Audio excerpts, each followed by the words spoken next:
delícias! Vamos aqui agora, nessa aula de Direito Civil, tratar das obrigações alternativas. O que é obrigação alternativa? A alternativa é uma obrigação complexa pelo número de prestações jurídicas convencionada. Como assim, Fernanda?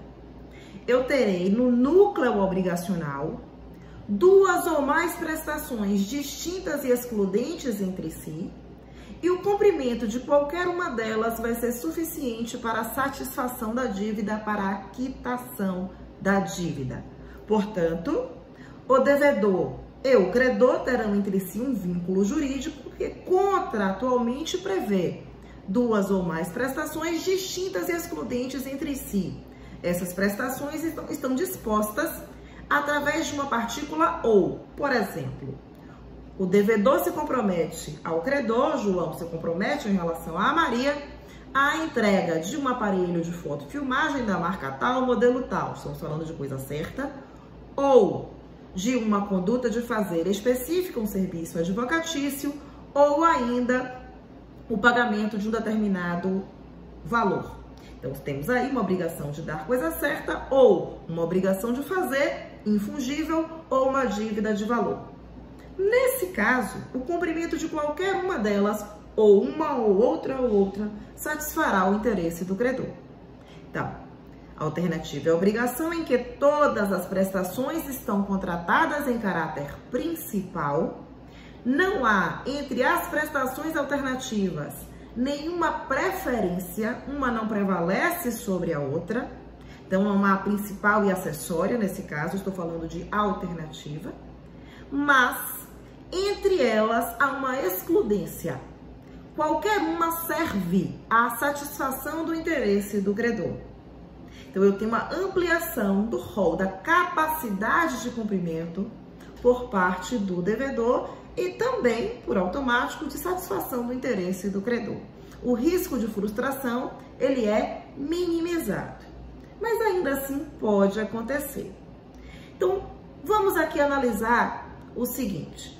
Se eu tenho um estado de alternatividade inicial, se uma relação obrigacional ela é contratada como alternativa, mas apenas uma prestação servirá à satisfação do interesse do credor, eu automaticamente tenho que saber que se eu tenho duas, três prestações, quatro, não importa, desde que sejam duas ou mais, a escolha de uma automaticamente exclui as outras.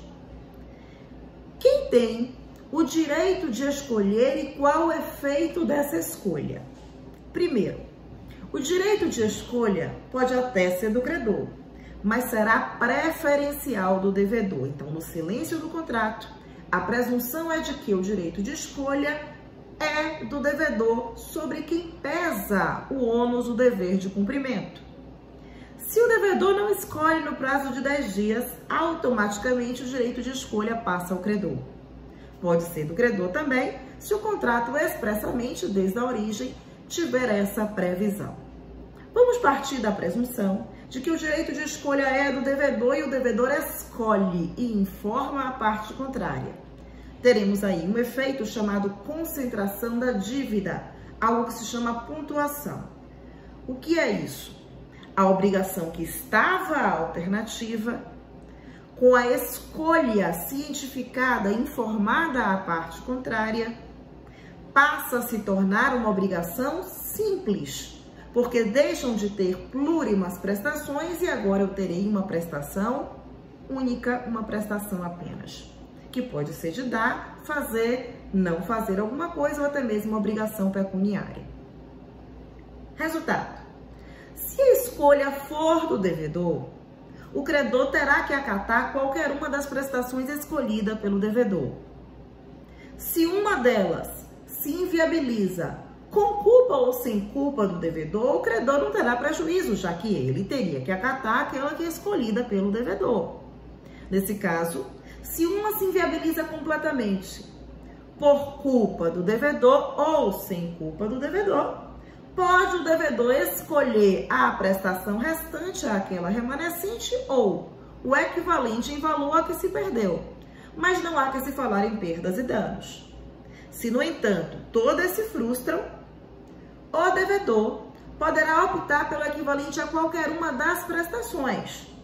No entanto, pela frustração da relação obrigacional, terá que arcar com uma indenização por perdas e danos pelo prejuízo que ele trouxe ao credor, até porque nenhuma das prestações poderá ser satisfeita da maneira como convencionada.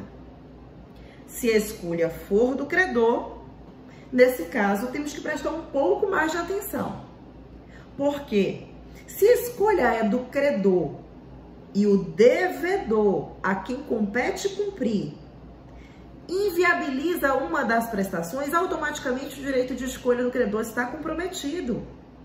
Se há uma prestação A ou B e a A se inviabiliza, só resta B, portanto o credor perdeu essa amplitude no que diz respeito às possibilidades de satisfação. Então, neste caso, já que a escolha é do credor, ele pode exigir do devedor a prestação restante ou ele pode escolher o valor equivalente àquela que se perdeu. E, em todo caso, se há culpa do devedor, poderá o credor pleitear perdas e danos. Se não há culpa do devedor, não há que se falar em reparação civil, apenas em cumprimento com a remanescente ou com equivalente àquela que se perdeu. Se todas se frustram, ou o credor exigirá o valor equivalente àquela que se perdeu por último, ou o valor equivalente a qualquer uma delas, a escolha é do credor, e em todo caso também terá direito às perdas e danos. Beleza, gente?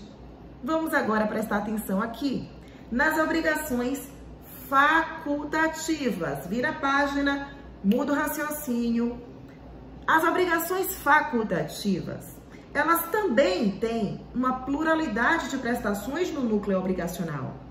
João e Maria têm entre si uma pluralidade de prestações. A diferença da alternativa é que na alternativa, pessoal, não há prevalência entre as prestações, não há uma principal e não há uma secundária. Todas são principais. Na facultativa, não. Eu tenho uma prestação principal e uma prestação secundária. Bom, para que serve? Serve para trazer ao devedor, tão somente ao devedor, a possibilidade de cumprir com a principal ou a acessória, ou, em caso de perda da principal, ele ainda tem a faculdade de cumprir com a acessória. Só que há um detalhe super, ultra, mega importante que vocês têm que prestar atenção.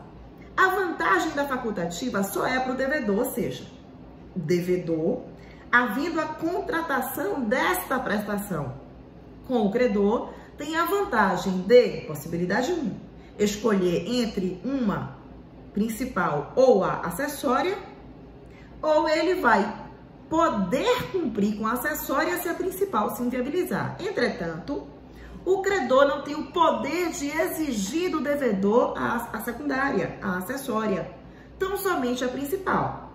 Então, vamos imaginar aqui que o devedor, na data do pagamento, não cumpre, não se manifesta, está lá quietinho, dando baratinho. E temos uma prestação A principal e uma prestação B secundária. O credor não pode exigir a B secundária. Se ele entrar com a ação, ele só pode exigir a prestação principal.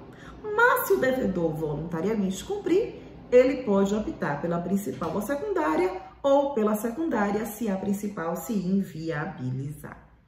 Beleza, gente? Então, preste atenção nesse macetezinho. Vamos agora passar ao treino para saber diferenciar as obrigações alternativas das obrigações facultativas num caso concreto. Beijos!